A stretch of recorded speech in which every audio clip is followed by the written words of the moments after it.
As I understand, Mr. Prime Minister is happy to take your questions. Yes. Other questions in the audience? As you think about it, maybe I start out.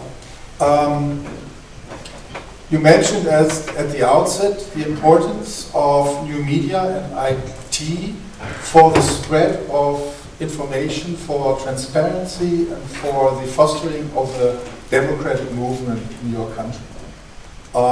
We have seen this in other places. We have also seen that by means of information technology, social momenta of a bad kind have developed under the fake news agenda. So the question for you is, how do you want to deal with this as a ruler? There are countries that deal with it in a very restrictive manner. Don't want to mention examples. And this is obviously not the ideal way to balance the technological potential and the transparency with the potential of abuse and bad movements in this sector.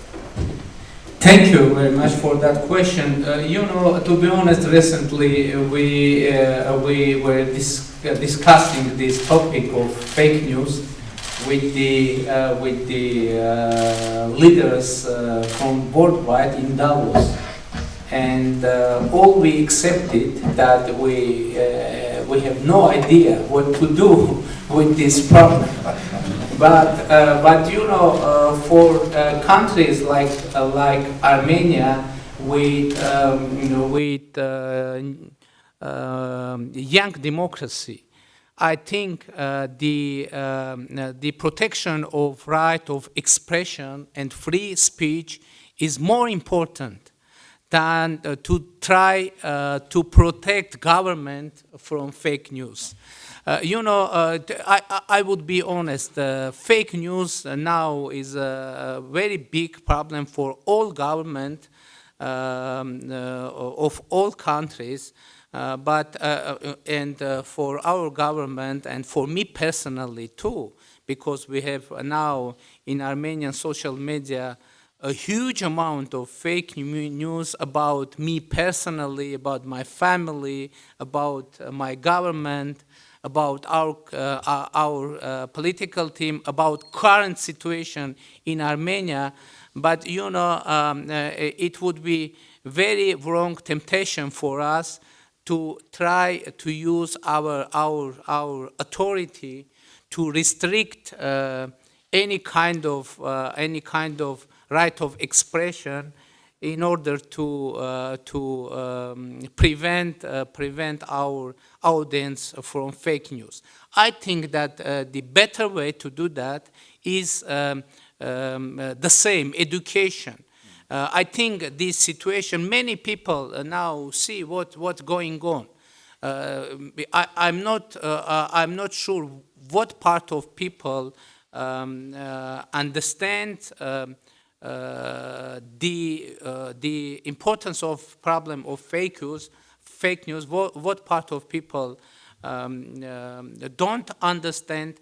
But I think in the process, people will gain ability to differentiate fake news from real news, and I think it should be done like that, through the experience, through the education, through the informational education, through technological education, and of course, I think researchers will think about the technologies that will protect society from fake news without restricting right of expression and free speech. Thank you. Thank you very much. I'm happy that you say this in this place at a University of Applied Science, because I think we all agree our understanding about the role of research in education or research-based education as such is, of course, that this research leads to new things and maybe discoveries and maybe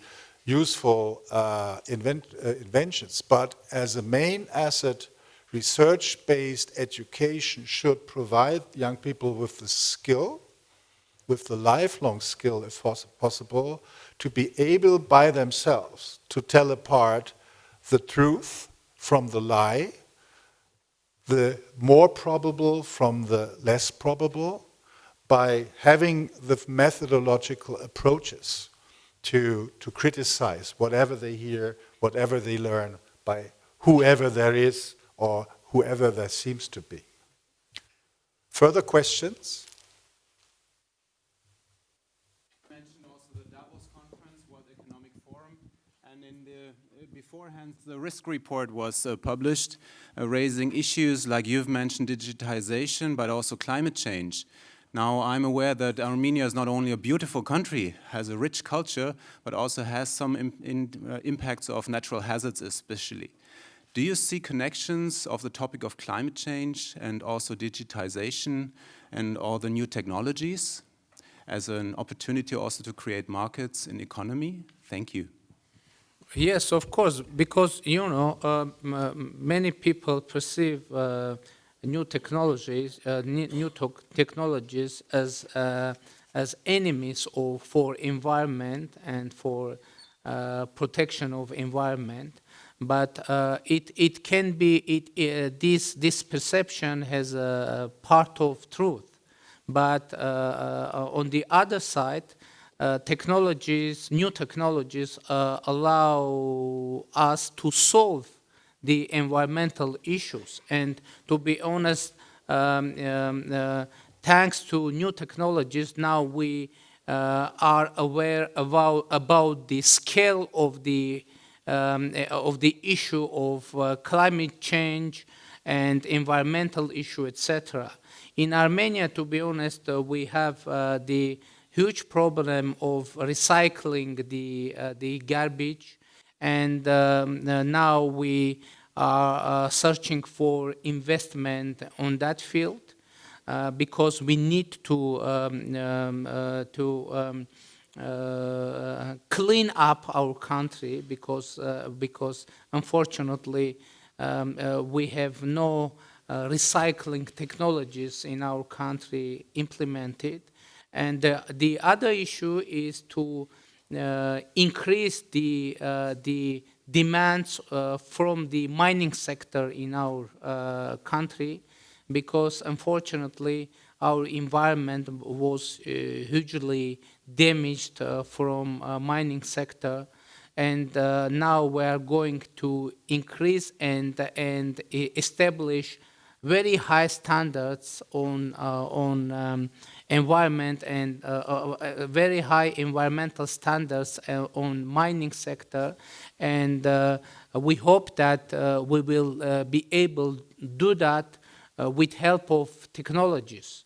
And it's very important not only implement and create and establish standard, but to have control on implementation process, and for that also new technologies would be very useful. Thank you. I think I can allow one more question because that's what the schedule dictates. Yes, please. Wait for the... Everybody had to learn Russian at school. How far spread are Western languages? Excuse me, could you repeat? Yes, of course. I assume that until 30 years ago, everybody had to learn Russian as a first foreign language at school. How far spread are Western languages like English in your country? Actually, we have many schools where children study Russian, English, French, German. In Armenia, we have 200 schools with the German language in the education program. I think that we will have a little more, or no, we have Russian language in all our schools, but we have other languages in all our schools too. I mean, we have 200 schools with German language, maybe more with English, French. We have now some schools with Chinese, with Iranian language, with Georgian language, and it is, you know, it is very important task for New Armenia. I announced that the citizens of contemporary Armenia should know at least 3 foreign languages. And I think it is our strategy to have more and more people with more and more language knowledges. Thank you. I think we could dream of such a situation here in our country. So I'm very unhappy to cut this short, but due to your schedule, Mr. Prime Minister, we have to finish this session. Let us thank you very warm again for this very illuminating speech and for the nice discussion. Thank you very much. Thank you. Thank you very much.